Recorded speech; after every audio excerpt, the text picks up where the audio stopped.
Selamat sore siswa-siswi sekalian. Hari ini adalah pertemuan pertama kita untuk kalian kelas 12. Dan tema kita untuk pertemuan pertama ini yakni tentang hidup berkeluarga sebagai sebuah panggilan. Apakah hidup berkeluarga adalah sebuah panggilan? Kira-kira apa alasannya? Hidup berkeluarga adalah sebuah panggilan karena keluarga adalah gereja domestik atau gereja rumah tangga, di mana tempat iman, harapan, dan cinta kasih Kristiani ditanam. Saya jelaskan, kata domestik ini berasal dari kata bahasa Latin, dari kata domus, yang artinya rumah. Jadi domestik lebih berkaitan dengan rumah. Jadi gereja domestik artinya gereja rumah tangga. Jadi sebuah keluarga kecil itu dilihat sebagai sebuah gereja kecil. Gereja-gereja kecil yang membentuk gereja secara keseluruhan. Jadi kalian tahu bahwa dalam keluarga kita untuk pertama kali ini beriman akan Tuhan. Jadi papa mama bertindak sebagai guru rohani kita yang menanamkan iman akan Kristus, yang menanamkan harapan kita akan Kristus dan juga cinta kasih.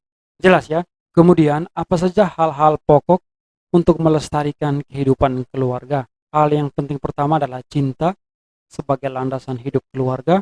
Yang kedua adalah komunikasi sebagai perkat keluarga.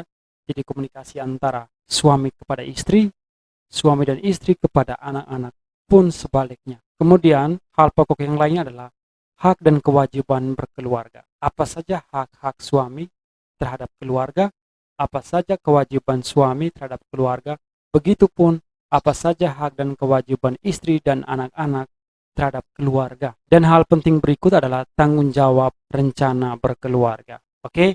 Ini tentang hidup berkeluarga. Karena kehidupan berkeluarga berkaitan dengan perkawinan. Sekarang kita lihat beberapa pandangan yang berkaitan dengan perkawinan. Pandangan yang pertama itu dalam Undang-Undang Republik Indonesia. Apa isi dari undang-undang tersebut? Jadi Undang-Undang RI melihat perkawinan berhubungan erat dengan agama atau kerohanian. Karena berdasarkan sila yang pertama yakni ketuhanan yang Maha Esa. Jadi perkawinan menurut undang-undang itu berkaitan dengan aspek spiritual. Kemudian, perkawinan juga dilihat sebagai ikatan lahir batin antara pria dan wanita sebagai suami istri, bertujuan membentuk rumah tangga bahagia dan kekal berdasarkan ketuhanan yang Maha Esa. Jadi, sangat spiritual dan religius perkawinan menurut Undang-Undang RI. Karena bagaimanapun dalam konteks Indonesia, elemen agama sangat penting sebagai kontrol sosial. Apa tujuan perkawinan menurut Undang-Undang RI? Yang pertama adalah memperoleh keturunan, generasi dan regenerasi. Yang kedua adalah pemeliharaan, dan yang ketiga pendidikan anak. Ini mirip dengan nanti kita akan lihat tujuan perkawinan dalam gereja Katolik. Bagaimana pandangan tradisional tentang perkawinan? Itu dilihat sebagai ikatan antara laki-laki dan perempuan, juga ikatan antara keluarga laki-laki dan perempuan. Ini pandangan tradisional, sesuatu yang bersifat tradisi yang diwariskan turun-temurun, konsep ini ya. Kemudian pandangan yang berikut adalah pandangan hukum atau yuridis, melihat perkawinan sebagai perjanjian. Ada janji di dalamnya antara laki-laki dan perempuan, juga antara kerabat laki-laki dan kerabat perempuan, di depan saksi yakni masyarakat agama dan masyarakat negara agar menjadi sah. Jadi ini perkawinan dalam gereja, konteks kita orang Kristen, dan ini perkawinan sipil.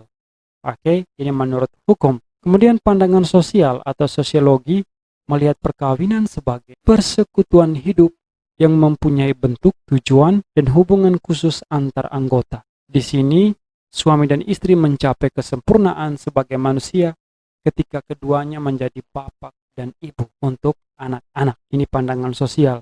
Kemudian pandangan antropologis melihat perkawinan sebagai persekutuan atau persatuan cinta. Jadi di sini kata kunci di sini adalah cinta.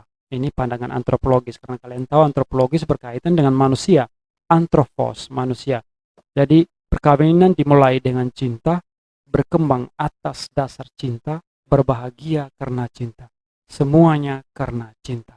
Oke, ini pandangan antropologis dan ada penugasan. Saya memohon kalian membaca Injil Matius baik dalam Alkitab di rumah maupun Alkitab online, bab 19 ayat 1 sampai 6 dan jelaskan pesan apa yang kalian dapat dan pahami sehubungan dengan tema tentang perkawinan gereja.